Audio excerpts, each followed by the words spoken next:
죄송합니다. 우리가 디도서를 보고 있는데요. 디도는 어디 이렇게 파송됐냐면 그레데 섬이에요. 그러면 그레데 섬은 어디 있느냐? 그리스 본토에서 약 100km 떨어진 곳이에요. 그러니까 한쪽은 지중해, 한쪽은 에게해가 되어 있어서 교통의 뭐랄까 중심지, 지나가는 길목 그렇게 되어 있습니다. 뿐만 아니라 이 그레데 섬은 꽤나 큰 섬이에요. 근데 거기에다 그러니까 디도를 둔 거예요. 너 거기서 사역해. 근데 디도는 그것이 엄청나게 부담되었을 거예요. 왜냐하면 디도는 디모데하고 달라요. 디모데는 성품이 온유하죠. 그리고 2차 전도 여행 3차, 4차를 같이 다녔다면 디도는 처음부터 같이 다녔어요.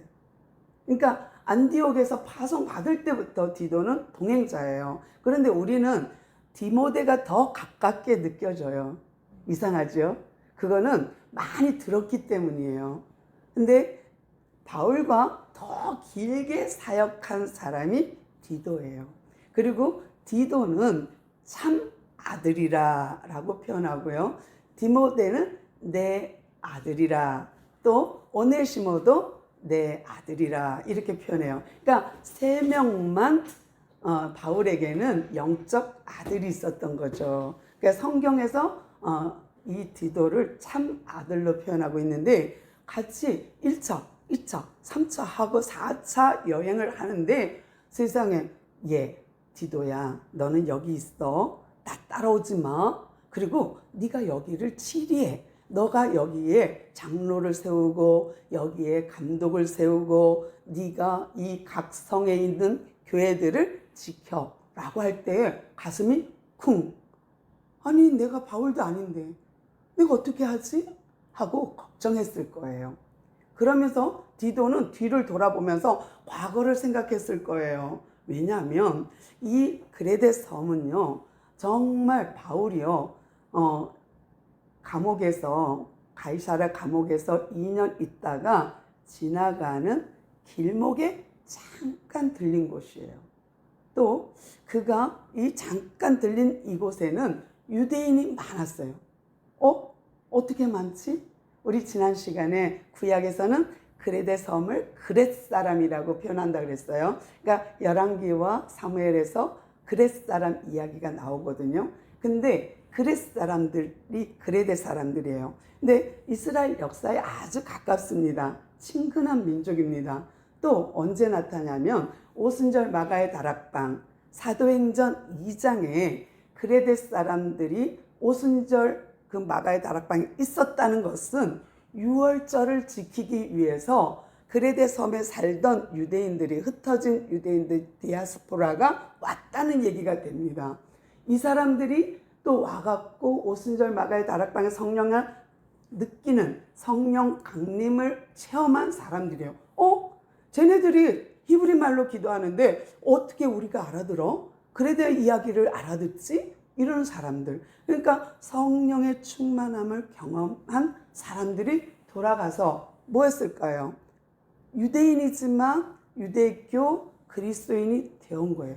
근데 여기 보니까 각 성에 이렇게 돼 있어요. 5절 보면 각 성에 뭐를 감독들을 세우고 장로들을 세우기 위해 너를 둔다예요. 그러니까 지금 바울이 전도 여행하면서 디도야 너 여기 있어. 내가 명한 거, 내가 부탁한 거 네가 그걸 해줬으면 좋겠어 하는 그 내용이 뭐냐면 각 성에 교회가 있어요. 여러 성마다. 그런데 꽤나 큰 섬이기 때문에 여기저기 교회가 있는데 관리자가 없는 거예요. 그럼 어떻게 해요? 중구난방되겠죠. 그러니까 디도를 거기다 둔 거예요. 각 성마다 이제 너가 장로를 세우고 이 장로들과 함께 전체 교회를 감독하고 다스리고 교회를 관리할 감독을 두어라예요. 그러니까 장로를 세우고 감독을 세워요. 근데 그 조건을 말하고 있는데 마치 우리가 읽었지만 5절부터 16절을 읽었지만 보면은 굉장히 도덕적인 얘기만 하고 있어요. 그렇다고 해서 성경이 도덕책인가?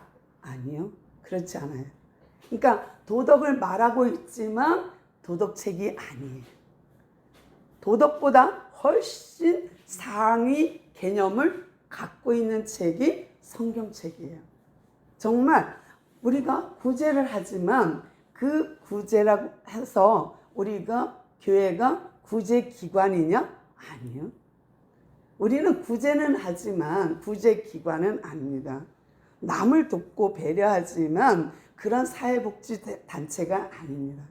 우리는 정말 하나님의 말씀을 전파하는, 하나님의 말씀을 전하는 곳, 그곳이 교회예요. 교회의 역할입니다. 그런데 왜 교회에서 그럼 하나님의 말씀만 전하지 도덕을 말해? 왜 하나님의 말씀만 전하지 왜 구제를 해? 그것은 하나님이 온 세상을 만들고 그 온 세상 안에 조직을 하나님이 만들었어요. 기초 단위가 가정이잖아요. 가정과 이웃, 사회, 나라를 통하여 각 단체, 각 기관을 통하여, 공동체를 통하여 하나님의 통치를, 하나님의 다스리심을 보여주고 있어요. 그래서 나라를 통하여 하나님의 나라를 예표하고 있는 거예요. 하나님을 보여주고 있는 것이 지도자를 세우는 과정이에요. 그런 의미에서 디도야, 너는 각 성에 장로를 세워. 그런데 그 장로를 세우는 것이 디도의 사명입니다. 그러면서 뭐라고 말하냐면 6절 볼게요. 책망할 것이 없고, 그러니까 남들에게 쟤는 왜 저런데? 아니 목사가 왜 저래? 장로가 왜 저래? 하는 말을 책망을 듣는 일이 없고, 또 뭐예요? 한 아내의 남편이어야 된대요. 말도 안 돼. 근데 그레데 섬은 일부 다처제를 추구했어요. 자랑으로 여겼어요. 왜요? 섬이잖아요. 오고 가는 사람들이 많은 무역이 활발하게 이루어지고 여러 나라의 문화가 들어오는 곳, 그 섬나라에, 섬인 그곳에는 일부 다처가 으쓱 할 수 있는 굉장히 성적으로 문란한, 성적으로 그런 개방되어 있는 상태, 그런 상태로서의 어떤 문화를 갖고 있었거든요. 그러니까 바울이 뭐라고 말해? 한 아내의 남편이야 장로 역할을 할 수 있어. 또 책망을 받는 일이 없는 사람, 책망받지 않는 사람을 세워야 해. 또 비난을 받거나 또 불순종하는 아이가 없어야 돼요. 부모가 순종하는 자식을 갖는 건 복이지만 어떻게 다 순종합니까? 우리 어릴 때 부모 말에 100% 순종해서 자랐나요? 그렇지 않죠. 우리도 꽤나 부모님 속삭이면서 자랐잖아요. 그런데 장로의 조건이 순종하는 아이들을 두어야 된대요. 이게 무슨 말일까요? 정말 FM, 올바른 자녀만 가진 사람만 장로가 된다? 리더가 된다? 목회자가 된다? 그러면 걸림망에 걸릴 사람 많죠. 100% 순종하는 아이들을 가진 부모가 몇 명이나 될까요? 그런데 그런 말을 한 것은 사역의 동역자가, 최고의 동역자가 가족이기 때문에 그래요.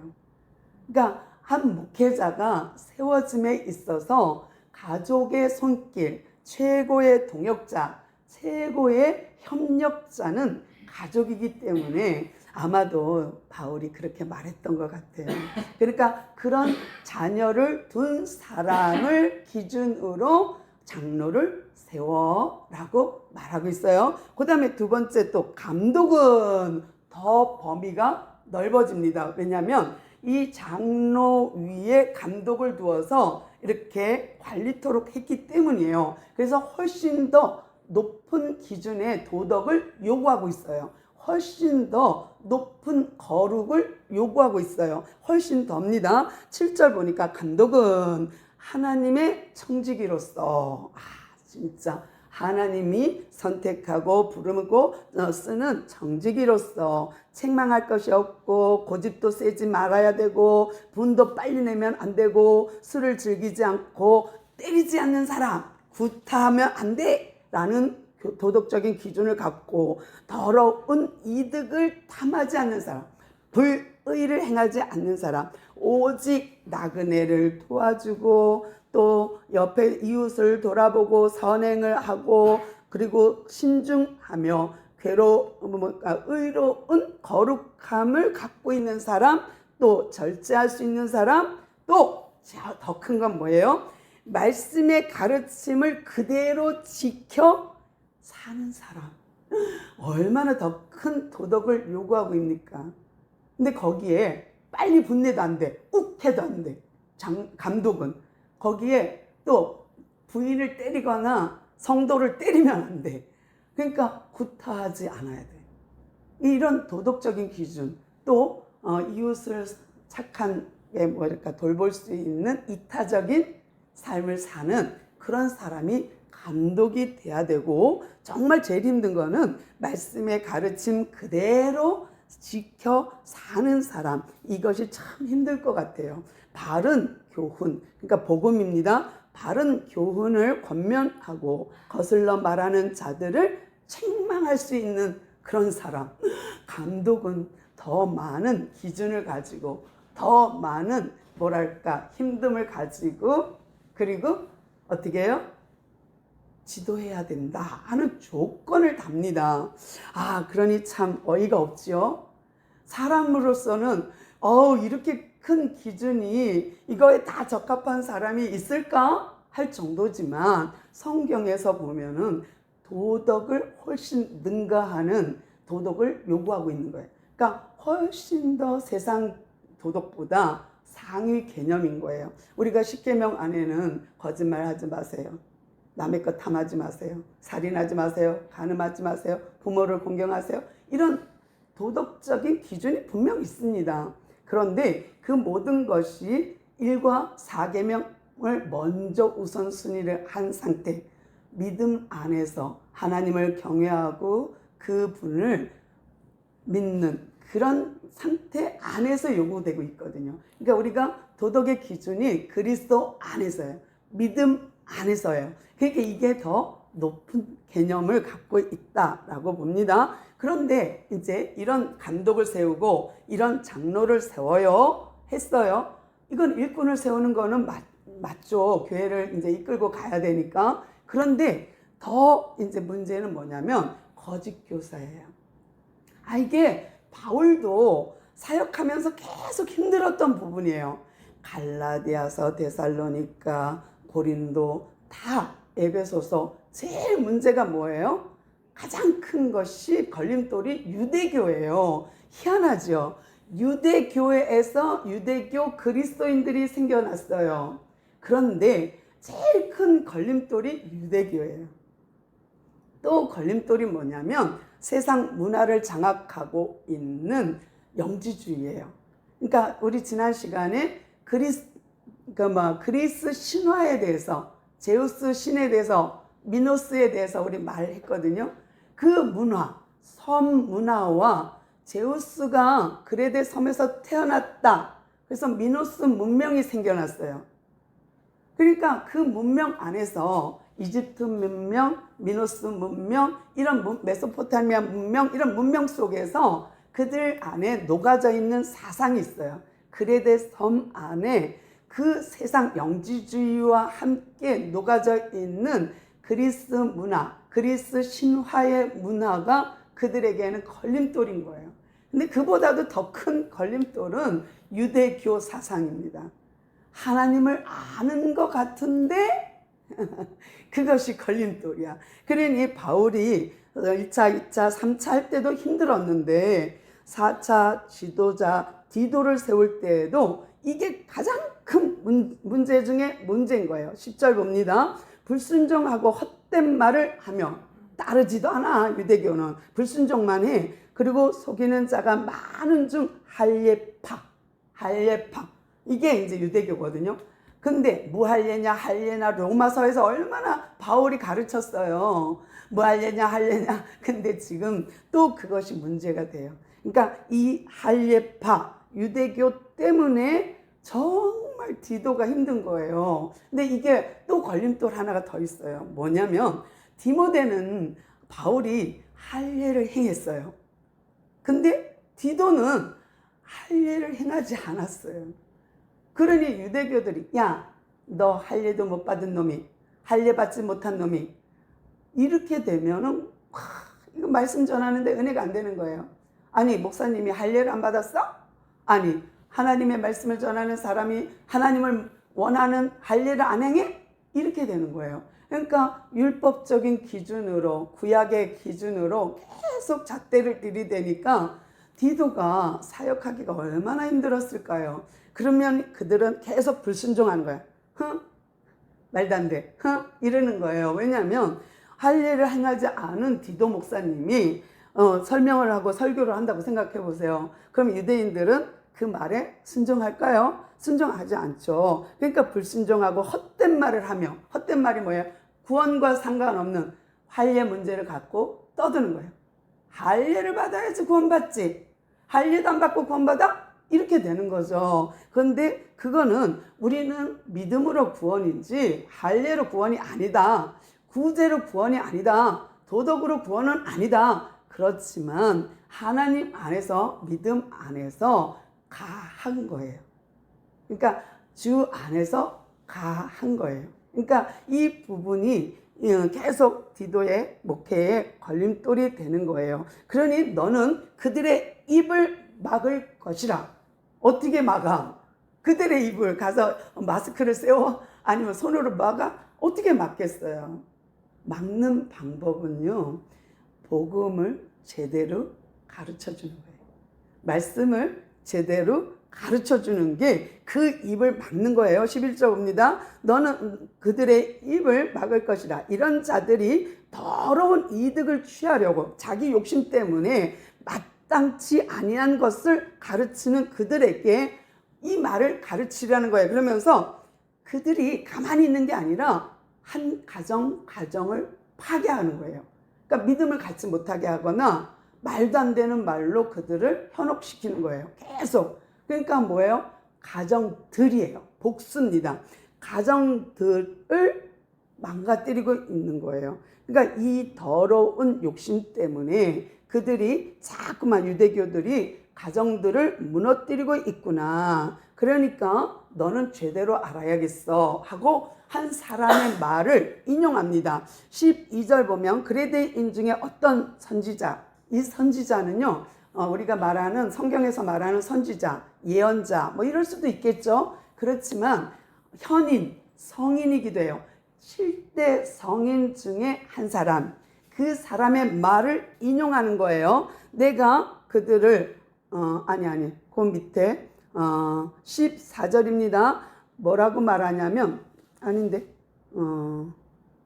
그들은 거짓말, 12절입니다. 그 선지자가 뭐라고 말하냐면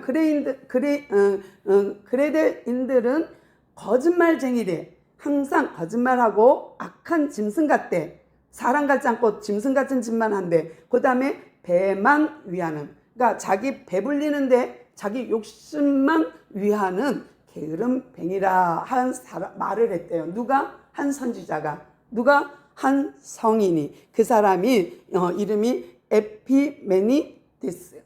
에피메니데스라는 사람이 그렇게 말했대요. 근데 모든 사람이 이 에피메니데스의 말을 따르는 거예요. 맞아. 그레데 사람들은 거짓말을 밥 먹듯이 해. 아니 금방 술 먹고 와갖고도 예배 드리면서 나 술 안 먹었어. 그런데 코는 빨개, 얼굴은 붉어. 그러면서도 난 술 안 먹었어 한다는 거예요. 또 교회는 열심히 나오는데 유대인에 대한 얘기와 그 유대교에 대한 얘기와 그 다음에 그리스 신화를 믹서해갖고 막 하나님을 만들어내는 거예요. 그러니 이게 말이 안 되는, 그래서 거짓말, 입만 열면 하나님은 이런 하나님이야, 하나님은 이런 하나님이야, 한다는 거예요. 거짓말하고 자기 이익을 위해서, 배만을 위하여서 사는 사람이고 악한 짐승 같은 존재라는 거예요. 근데 이 선지자의 말, 이 성인의 말, 이 현인의 말을 바울이 인용하는 거예요. 야, 에피메니데스도 그렇게 말했듯이 그레데 사람들은 그렇다. 그러니 감안하고 목회를 해라. 네가 그것을 알고 목회해라라는 거예요.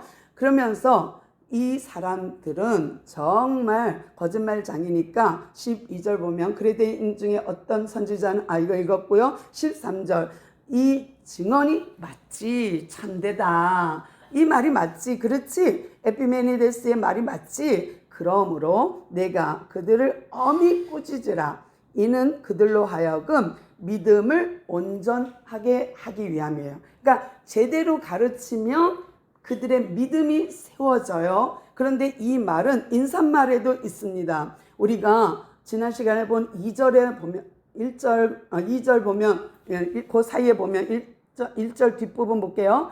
택하신 자들의 믿음을 위하여, 너는 또 그들의 진리의 지식을 위하여, 또 그들의 영생, 소망, 영생을 위하여 그들에게 복음을 전파해라는 거예요. 그래서 복음 전파를 위해서 뭐를 만들어요? 장로를 세워요. 복음 전파를 위하여 뭐를 해요? 교회를 든든히 할 감독을 세우는 거예요. 그러니까 바울의 가치관, 바울의 모든 전폭적인 중심은 전도입니다. 근데 전도를 하는데 그냥 예수 믿으세요, 교회 다니세요 이 정도가 아니라 복음의 내용을 가지고 그들의 믿음을 세우라는 거예요. 그러니까 그냥 교회만 다닌다고 해서 믿음이 자라는 게 아니야 라는 말로 지금 디도에게 목회 서신을 쓰고 있는 거예요. 편지를 쓰는 거예요. 목회자에게 바울이 디도에게 목회 서신을 쓰고 있는 거예요. 그러므로 내가 그들을 엄히 꾸짖으라, 가르치라는 거예요. 이는 그들로 하여금 믿음을 온전하게 하기 위해서 너는 그렇게 해라 라는 거고요. 14절에 이제 답이 나오죠. 유대인들의 그 유대교 사상, 허탄한 할례파 그 사람들이, 유대인들이 허탄한 이야기, 진리를 배반하는 사람들, 그 명령을 따르지 않도록 가르치라는 거예요. 따르지 않도록 그들의 믿음을 세워주라는 거예요. 그러면서 예를 듭니다. 깨끗한 자는 그냥 놔둬도 깨끗해. 그런데 더러운 자에게는 깨끗함을 찾을 수 없다.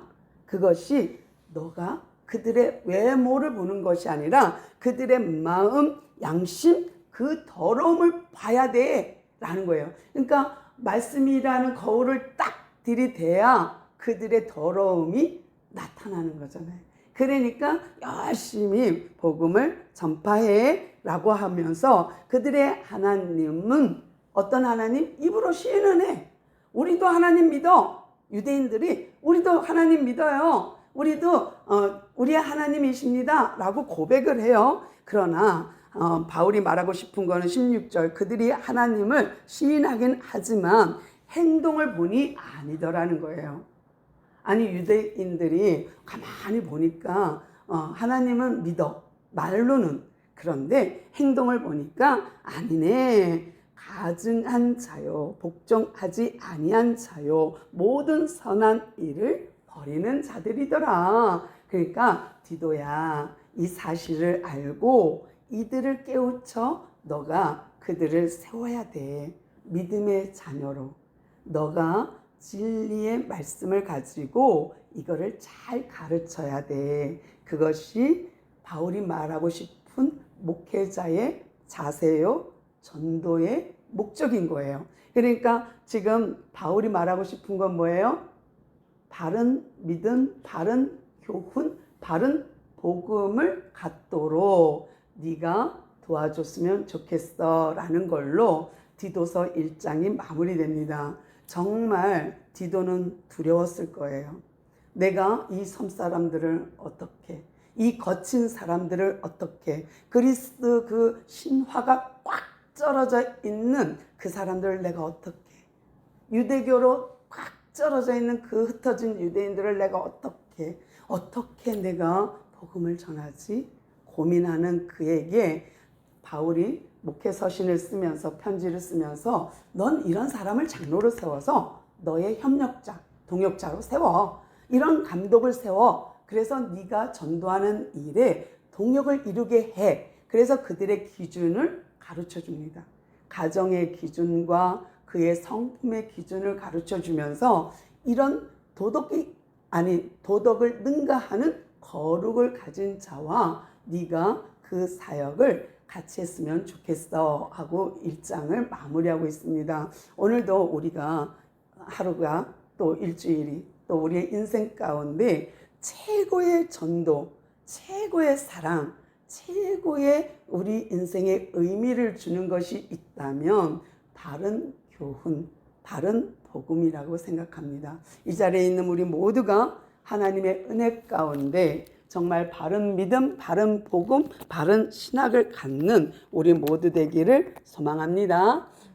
주님 감사합니다. 오늘도 우리에게 바른 믿음을 가지라 바울이 디도에게 권한 것처럼 우리도 그 말씀을 받아들입니다. 우리도 이 땅에서 전도자로 마지막 생을 다할 때까지 주의 복음을 전하는 자로 우리를 택하셨고 또 우리로 하여금 믿음을 소유함으로 영생을 선물로 받고 바른 진리 가운데 바른 말씀 가운데 세워지기를 소망하는 그 음성을 듣습니다. 오늘도 우리에게 귀한 말씀 주셨사오니 이제 우리가 그 믿음 그 복음을 소유한 자로서 이 땅의 주의 일꾼으로 우리를 살게 하옵소서. 함께 하시니 감사하며 예수님의 이름으로 간절히 기도드리옵나이다. 아멘.